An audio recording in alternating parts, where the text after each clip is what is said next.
സദസ്സിൽ ആളില്ലാത്തതിൽ പ്രകോപിതനായി മോട്ടോർ വാഹന വകുപ്പിന്റെ പരിപാടി ഗതാഗത വകുപ്പ് മന്ത്രി കെ.ബി. ഗണേഷ് കുമാർ റദ്ദാക്കിയ സംഭവത്തിൽ ഉദ്യോഗസ്ഥനെതിരെ നടപടി.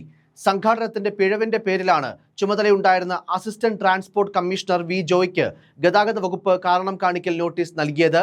നോട്ടീസിന് മറുപടി ലഭിച്ച ശേഷം തുടർ നടപടികൾ ഉണ്ടാകുമെന്ന് ഗതാഗത വകുപ്പ് അറിയിച്ചു. ഫ്ളാഗ് ഓഫ് ചെയ്യേണ്ടിയിരുന്ന വാഹനങ്ങൾ ഉടൻ MVDക്ക് ലഭിക്കില്ല. വാഹനങ്ങൾ സ്വിഫ്റ്റ് ആസ്ഥാനത്തേക്ക് മാറ്റി. ഇന്നലെയാണ് സദസ്സിൽ ആളില്ലാത്തതിൽ പ്രകോപിതനായി മോട്ടോർ വാഹന വകുപ്പിന്റെ പരിപാടി മന്ത്രി കെ.ബി. ഗണേഷ് കുമാർ റദ്ദാക്കിയത്. പരിപാടി റദ്ദാക്കി മന്ത്രി ഇറങ്ങിപ്പോകുകയായിരുന്നു.